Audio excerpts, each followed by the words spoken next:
I was 38, healthy, or at least I thought I was. I ran a growing architecture firm downtown, the kind of place with clean desks and glass walls. We built homes for people who'd made it, and I told myself I had too. Married for almost 9 years, no kids yet, but not for lack of trying. Just timing, we said. She was always busy with her events, fundraisers, weekend getaways with friends. I traveled less than I used to, wanted to be around more, be present, be good. The headaches started small, dull thumps behind my eyes, usually after long days staring at blueprints.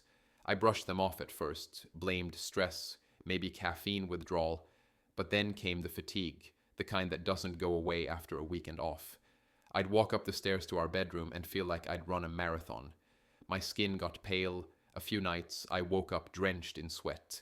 I didn't say anything at first, didn't want to worry her. Eventually she noticed, said I looked tired, said I should get blood work done, maybe check my iron. I booked the appointment more to quiet her than out of concern. But when the doctor called back 2 days later and asked me to come in urgently, my chest went tight. The office was cold, bright in that way that makes your eyes hurt. The doctor didn't smile when he walked in, just closed the door gently and sat across from me. He said words like white cell count and lymphatic system, and we found something concerning. I nodded, not really hearing him until he said the word lymphoma. My brain went quiet, not panic, not sadness, just stillness. I stared at the corner of the room where the paint was chipped near the vent. He said stage 1, maybe 2, treatable, manageable. He kept saying those words like they were pillows meant to soften the fall. I asked him to repeat the details. I took the folder home, tucked it in my bag, zipped it up, and left it there for 3 days. My wife was hosting a dinner party the night I found out. I didn't tell her until after everyone left. She was tipsy from wine, tired, barefoot in the kitchen, washing dishes. I said it calmly. They think it's cancer. She dropped a glass. It shattered on the tile. She stared at me like I was speaking a different language. The next morning she hugged me tight, said we'd figure it out, said she'd be there. But days passed and her world didn't slow down. She had things booked, things she said she couldn't cancel. I let it slide, told myself she was processing, that she needed time too. But when the first treatment day came, and I looked at the chair beside me, empty, cold, I finally understood something. I wasn't the priority anymore. I needed her the most, and she wasn't there. The room smelled like antiseptic. The lights were too bright, the kind that made everything look too clean, too sharp. Machines hummed around me, steady and indifferent.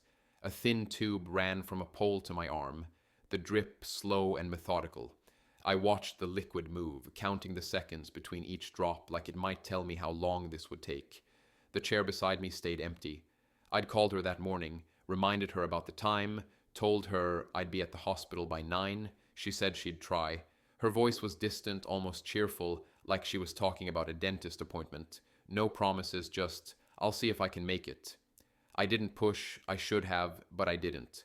I told myself she'd come, that she wouldn't miss this. I texted my brother the night before, told him I was starting chemo. He replied with a thumbs up emoji and, let me know how it goes.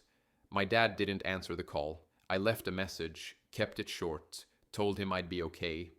No one responded until after I was already there, already hooked up, already waiting. The nurse was kind, her smile soft, her voice low. She brought me a blanket and asked if I needed anything. I shook my head. She looked at the chair, then at me, then walked away. No questions, just a small glance that said she understood more than she let on. Other people had someone. Across the room, an old man held his wife's hand while she dozed off in her seat. A young woman scrolled through her phone while her friend read aloud from a magazine. Quiet conversations filled the space, the kind you only share when you're holding someone up through something they never asked for. I had silence, the kind that pressed against your ears until even the soft beeps of machines felt like shouting, the kind of silence that made your thoughts louder, heavier. I watched the clock on the wall. Each tick felt deliberate, cruel. The chair stayed untouched, no bag draped across it, no half-finished coffee cup, no warmth, just absence. I kept glancing at the door, expecting her to walk in, say she was late, smile that tired smile she wore after running errands. But no one came. My phone sat on the tray beside me, no bus, no call, just the screen, black and blank. I picked it up once, put it down again. Couldn't bring myself to open it. The drip kept going, slow, precise, a rhythm I couldn't control. I sat still, blanket over my lap, hands gripping the armrests to ground myself. The medicine worked its way into my blood, cold, necessary, silent. Nobody came, nobody called. I stopped watching the door, and that's when it sank in. This wasn't just a rough day. This wasn't a misunderstanding. This was real. This was mine. The fight, the fear, the treatment, the chair beside me, empty. I was alone with this thing. The morning was quiet, the kind of quiet that presses in, thick and expectant. Fingers hovered over the call button longer than they should have. 3 rings, then 4. She picked up with a laugh still in her voice. Background noise spilled through. Waves, clinking glasses, soft music. Her tone light, distracted, like she didn't notice the weight sitting in the pause between them. "Hey, what's up?" she asked, casual, like nothing was different, like today was just another Tuesday. A moment passed before anything came out. "It's today," came the reply, quieter than intended. "First treatment. Chemo starts in a few hours. I thought maybe you could..." Silence met the words, then a faint hum of amusement. "Oh, right, today." There was no shift in her tone, no apology, no urgency, only the same lightness, like a cloud floating above a storm. Another laugh filtered in, not hers, male, familiar, too familiar. Then her voice again, sweetened like she was entertaining someone else, while holding the phone with one hand. "I'm actually at a spa," she added, almost as an afterthought. "Took a quick trip, needed to clear my head a bit, you know?" The next words barely made it out. "Where?" "Positano," she said brightly. "Italy, it's gorgeous here, you'd love it." Something inside shifted, not cracked, splintered. The line stayed quiet on one end. She didn't notice, or didn't care. Another voice cut through, unmistakable now. The voice of the one person who wasn't supposed to be there. The friend who'd slept on the couch for months after his divorce. The one who knew everything. The one who toasted at the wedding and called her his sister. His voice landed like a punch. "Tell him he's being dramatic. He'll be fine." She laughed again, not nervous, not guilty, just amused. The phone stayed against an ear that no longer wanted to hear. A breath was taken, but the words never followed. The call ended without a goodbye. Just a quiet click and a screen gone dark. Eyes stayed on the black surface for minutes that stretched too long. No text followed, no clarification, no second call. The silence that returned wasn't empty. It was full, heavy with the weight of something undeniable. The truth didn't shout, it whispered, it settled in with a steady ache. The trip wasn't last minute, the plan wasn't new, this wasn't distance from fear, it was escape. A vacation paid with the cost of someone else's fight. Fingers tightened around the phone. The screen still showed the call log, still marked today. There was no need to imagine what came next. It was already happening. The first treatment would begin without her. Not because she forgot, not because she was busy, because she chose not to be there, and she didn't come alone. The front door clicked shut behind. Shoes slid off slowly, coat hung on the hook out of habit. The house breathed stillness, the kind that felt unnatural. No clatter from the kitchen, no soft hum of music from her phone. The living room stood untouched, pillows in their place, TV screen black. Something felt wrong, but nothing looked out of place, not yet. Steps echoed on the stairs. The bedroom door creaked open, revealing a half-made bed, her side smooth, undisturbed. The closet door stood ajar. Dresses gone, empty hangers swayed gently, like they'd been disturbed and left to settle. Her shoes, lined up neatly just yesterday, now missing. The small suitcase, the one she took on overnight trips, no longer under the bed. The bathroom counter was bare, no hairbrush, no bottle of perfume, no clutter of earrings and lip balm. The silence turned sharp, like broken glass underfoot. The suitcase wasn't for the spa, it was for something else, something longer. Back downstairs, the kitchen offered nothing. No note, No apology scribbled on a napkin, just the same half-full water glass left from the night before. The fridge hummed, a single coffee mug in the sink. Every detail screamed absence, but none of them made noise.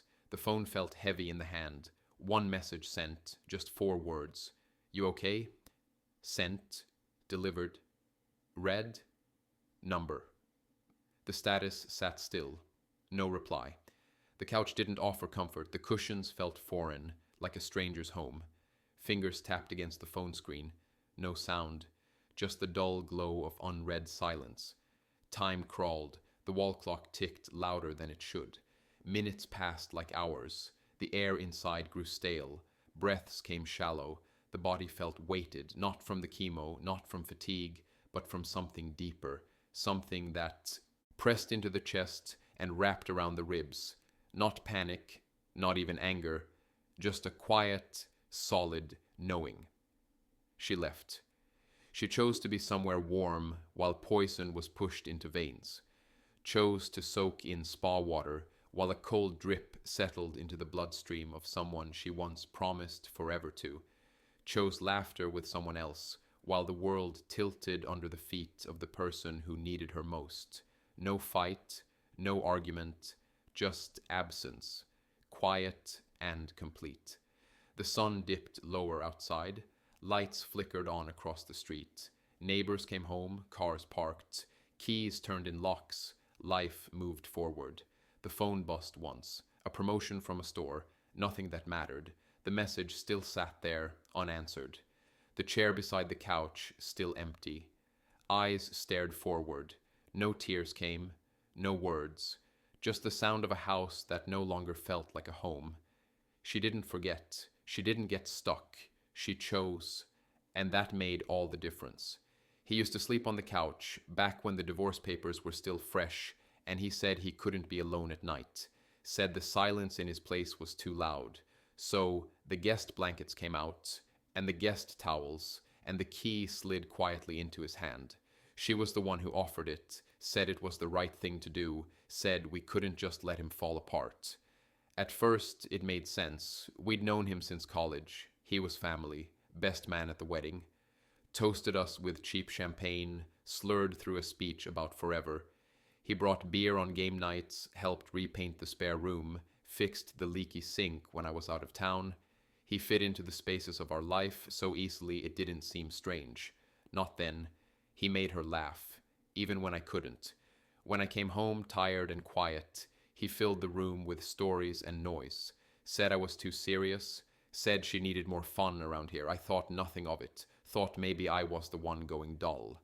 That maybe it helped her to have company while I worked late. She seemed lighter, brighter. I didn't question it, but now the memories feel different. Off somehow. The way they'd share a glance across the room. The way her laugh got softer when he was near. The way he stopped asking how I was doing and started only talking about her. I told myself I was imagining things. That it was just stress, just the sickness making my head spin, but some truths only show themselves when everything else has fallen away. She came back after a week. No warning, no knock. The front door opened like it always had. She walked in like she still lived here, set her bag down by the stairs. Her face held no guilt, no regret, just coldness, distance. She said, "You're not the same anymore." The words hit like they were rehearsed. The suitcase stayed packed. She didn't touch the kitchen, didn't ask how the treatments were going, just stood there like a guest, waiting for a conversation to end. When she said she needed time, space, clarity, it sounded like something she'd practiced in front of a mirror. When she said, "You've changed," what she meant was, I already left. He was waiting outside, the car was still running, his profile in the driver's seat. Familiar, too familiar. He didn't look up, didn't wave, just stared forward, hands on the wheel like he'd done this before. She walked out without turning back. The door clicked shut behind her. The ache in the chest wasn't from the cancer. It was something else, something sharper, more personal. Cells turn on the body and you fight. People turn on the heart and you unravel. There's betrayal and then there's this. watching the two people who swore they'd stand by you drive away in the same car, together. The road curved along the edge of the coast, trees leaning over like they were offering shade instead of silence. The car rolled to a stop in front of a small cottage with chipped white paint and a front step that sagged under the weight of time. The woman who handed over the keys didn't ask questions, just counted the bills, gave a nod, and pointed to the stove. "Takes a minute to light," she said, then left without waiting for a thank you. Inside, the air smelled of salt and old wood. One window looked out toward the sea, just a sliver through the trees, but enough. The furniture didn't match, the floor creaked, but it was quiet, unfamiliar, untouched. The kind of quiet that didn't judge. The bag landed on the bed with a thud, clothes folded with more care than usual. A toothbrush, a notebook, a pen. At the bottom, wrapped in a hoodie, the journal from college. The one filled with stories that never got finished. The pages were yellowed, corners bent, ink faded. Fingers traced the first line, written at 19, bold and naive. There were no more texts, no missed calls that mattered. The phone stayed face down on the counter, eventually powered off. Days passed without updates. Nobody asked where the car had gone, nobody looked, nobody came. The clinic sat at the edge of the town, tucked, beside a post office and a hardware store. A nurse with kind eyes took vitals without asking about emergency contacts. The doctor read the old file in silence, then nodded. "We'll pick up from here," he said. "No judgment, no pity, just a plan." Chemo started again in a room half the size of the one in Boston. The light was softer, the walls a pale yellow instead of sterile white. The chair was still cold, but the nurse brought a blanket and a thermos of tea without being asked. No one sat beside the chair, but no one had to pretend either. Mornings began early. The wind off the water carried gull cries and the smell of brine. Walks to the harbor became routine. Gravel crunched under boots that didn't care about meetings or traffic. Fishermen nodded, offered coffee, sometimes didn't say anything at all. The silence wasn't heavy here, it made space for breath. Afternoons belonged to the table near the window. The journal open, pen moving slower than memory but steadier than before. Not fiction now, just thoughts, feelings, truth without decoration. No one would read it. That wasn't the point. Nights settled in gently. The old stove clicked and flared to life with enough patience. Meals were simple, bread, eggs, soup, enough to fill the space. The radio played old songs through static. The chessboard stayed on the counter, half played. One move at a time. No rush to win. Just the rhythm of the pieces. Life slowed down, not paused, shifted, away from betrayal, away from noise, toward something smaller, something that fit, something real. The nurse never asked questions, just brought tea with a slice of lemon, smiled gently, and adjusted the blanket with quiet care. Her badge said Mira. She remembered the name, always greeted it like an old friend, never said it like it belonged to a patient. The room felt less cold when she was around. Not warmer exactly, just less lonely. The other nurses did their jobs. Mira stayed. One afternoon, after a particularly long session, she sat for a moment longer, sipping tea from a chipped mug. No words were exchanged, just a shared silence that didn't press for conversation. Before she left, she placed a hand on the shoulder and gave it the lightest squeeze. That moment stayed. It lived longer than most words. Later, back at the cottage, the chessboard sat untouched. The journal lay open, pen resting beside it. The wind outside rattled the windows, and the ocean kept up its steady hush. The name written on the page, Mira. Not because of the tea, not even because of the blanket, because she saw someone there when nobody else did. The phone turned back on that evening, not for messages, not to call the past, just one call to make. A lawyer in Portland, referred by a nurse at the clinic, discreet, no connections to Boston. His voice on the other end was firm, professional, patient. "I want to update my will. No hesitation, no story, just the facts." Her name, the wife, came off first. No questions, no assets, no sentimental lines about if something happens. just a clean removal. Then the best friend, no more trust, no more assumed loyalty, just a memory of a man who toasted to forever and then helped end it. The lawyer didn't blink, said, "People start over," said it like it was nothing, then the part that mattered, a scholarship, a small fund, not millions, but enough to matter to someone, enough to give another kid like the one who once worked night shifts to pay for school a second chance. In her name, the mother who never had much, but gave everything, who believed that kindness should echo, that if you rise, you reach back. The lawyer approved, said it could be arranged, that the paperwork would be simple, the simplicity made it feel right. One more name added before hanging up. Mira. Not for show, not as charity, just a quiet thank you written into something that would last. Because she stayed. Because when the chair was empty, she noticed. Because sometimes kindness is the difference between surviving and feeling human. The call ended. The phone powered down again, back on the shelf. The wind howled outside. The ocean didn't pause. The journal closed with a soft thud. The chessboard waited, half played. But something had shifted, a name removed, a name added, a fund started. The past didn't get a piece anymore, only the ones who showed up did. The video was short, just a plain wall behind, a quiet voice in front, no dramatic lighting, no rehearsed lines, just eyes looking straight into the camera, steady and alive. "I'm not dead, I never was." The words sat in the silence that followed.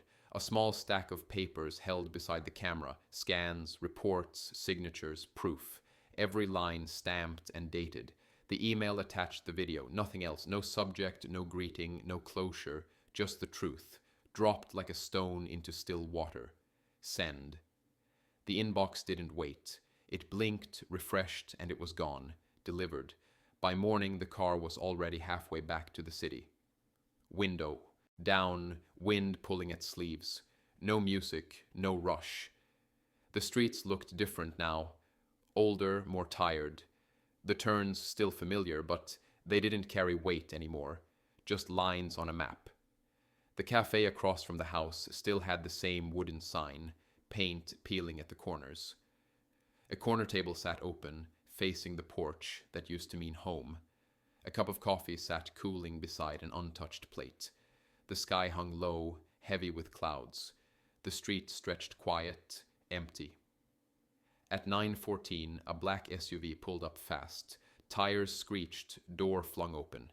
She came stumbling out, barefoot, her jacket half on, hair wild. Her mouth already open before she reached the porch. "Kieran!" Her voice cracked, loud enough to turn a neighbor's head, sharp enough to rattle the silence. She pounded on the door with both fists, palms leaving marks on the glass. "Kieran, please." No one answered. The house stood still. Lights off, blinds shut.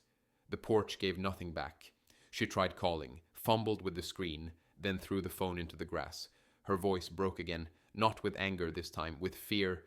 She screamed his name louder, as if volume could reach into the past and change what she'd done. A second car pulled up, this one slower, careful. He stepped out, her partner in silence. The one from the call, the one who'd laughed in Italy. He looked older now, less certain, coat unbuttoned, hands shaking. He tried to calm her. She pushed him back, pointed at the door, shouted again. "He was here, I know he was." Her knees gave out. She dropped to the step, head in her hands. The man stood nearby, helpless, his voice too low to hear, his eyes darting everywhere except toward the cafe across the street. Inside, the coffee sat half full. The chair didn't shift, no reaction, just steady breath and stillness. The SUV stayed running. A neighbor came out with a phone, the scene unfolding without pause. She kept sobbing, he kept explaining, but the house stayed silent, and the table at the cafe stayed occupied, alive, watching, unseen, and not going back. The front door stood half open, wood splintered along the edge where the lock used to be. A neighbor stood at the edge of the lawn, arms crossed, phone in hand. Red and blue lights flickered at the corner. Officers moved through the hallway, their voices low but firm. She sat on the floor, knees pulled tight to her chest, mascara streaked across both cheeks. Her breathing came in sharp bursts, her eyes locked on the staircase like she expected someone to appear. Her phone lay cracked on the tile, its screen spidered, glowing faintly with missed calls and unsent messages. He paced behind her, jacket wrinkled, collar turned up against the wind. He kept checking his watch, kept glancing at the street, like waiting for someone else to fix it. When the officer asked questions, he shrugged, said he didn't know, said she wasn't like this, said no one had heard from him in over a year. Another car pulled up, this one slower. A man stepped out, face pale, tie crooked, breath visible in the cold. Her brother, late, confused, hands out, voice raised, trying to calm her down. She didn't move, didn't speak, just kept staring toward the top of the stairs, like the answer was hiding in the shadows. One of the neighbors spoke to the police, voice clipped, irritated, said she'd seen her break in, screaming, said she'd tried to stop her, said she thought he was dead. The cops made notes, took statements, asked if she had a key. She didn't answer, just kept whispering the same name over and over, each time softer. The house gave nothing back. The walls stayed silent. No footsteps upstairs, no voices in the hallway. Just the sound of boots on wood and the occasional static from a radio clipped to a belt. A week later, the news picked it up. Not the yelling, not the door, the paperwork. A headline blinked across the screen. Presumed dead, but still alive. Financial fraud under investigation. Another followed. Widow faked death claims, now faces charges. Terms surfaced, embezzlement, forged documents, early inheritance withdrawal, fake obituaries, closed accounts, claimed insurance, screenshots made rounds. A voice from a video, "I'm not dead, I never was." Doctors confirmed it. Lawyers stepped in. Papers were filed. Voices from the past suddenly found concern. She vanished from the house. He hired someone to speak on his behalf. Her brother stopped returning calls. The porch stayed dark. The locks were changed. The front door repaired. The neighbors stopped watching. Back in Harriston, a kettle boiled. A stove clicked. Salt air drifted through open windows. No reporters came that far north. No cameras. No lawyers knocking on doors. Just the rhythm of waves and the rustle of wind through the trees. The phone remained off. The journal filled slowly. The chessboard waited, mid-game, and the person they had all tried to bury without a body was no longer lost. Just gone. By choice. The sun dipped low behind the trees, casting long shadows across the porch. A pair of boots rested by the door, worn but clean. The old stove ticked in the kitchen, flame dancing under a pan as oil sizzled softly. The scent of garlic drifted through the cottage, warm and familiar. A folded towel hung over the back of a chair, beside a half-played chessboard, waiting patiently for the next move. Mira leaned over the counter, sleeves rolled to her elbows, slicing potatoes with steady hands. Her laugh rose gently, unforced, filling the space like it belonged there. She'd been coming over for months now, first with soup, then with stories, now with her toothbrush quietly added to the cup beside the sink. No big moment, no discussion, just presence. Consistent, soft, enough. Books lined the shelf above the desk, some borrowed from the shop in town, others filled with handwritten notes. The journal lay open, a pen resting across its spine. New pages held stories, not of endings, but of quiet beginnings. Walks by the water, a kid from the scholarship fund writing to say thank you. The way Mira leaned her head on a shoulder during storms without saying a word. Work at the hardware store stayed the same. Orders filled, tools sorted, jokes traded between hammer swings and lunch breaks. The boss stopped calling him by any other name. Cal stuck. Fit like an old coat that finally felt right. The town didn't ask about the past. It noticed the present. Coffee poured without questions. Mail handed over with a nod. Every few weeks, Dr. Kaplan checked in, always short, always kind. The last report came back clean. 2 years, no signs. The word remission still felt strange, but good. Not a finish line, just a place to breathe. A quiet place, a steady one. Letters arrived sometimes, handwritten, addressed in careful script. From kids with dreams, from strangers who read the book and found their own pain reflected back. The book didn't sell millions. That was never the goal. It sat on shelves quietly, like its author. A soft story about survival that never pretended to be a victory lap. One envelope remained unopened on the desk. The handwriting was hers, postmarked from a place far away. No return address. It stayed sealed, not from anger, not even from fear, just clarity. Whatever it said didn't matter anymore. Mira set the table, humming to herself, 2 plates side by side. Fish browned in the pan, skin crisping as the kettle began to whistle. Outside, the ocean breathed slow and steady, gulls crying in the distance. The windows fogged faintly from the heat, casting a glow across the room. Cal stirred the sauce, tasted it once, smiled small. Nothing perfect, nothing grand, just enough. The chair at the table was no longer empty.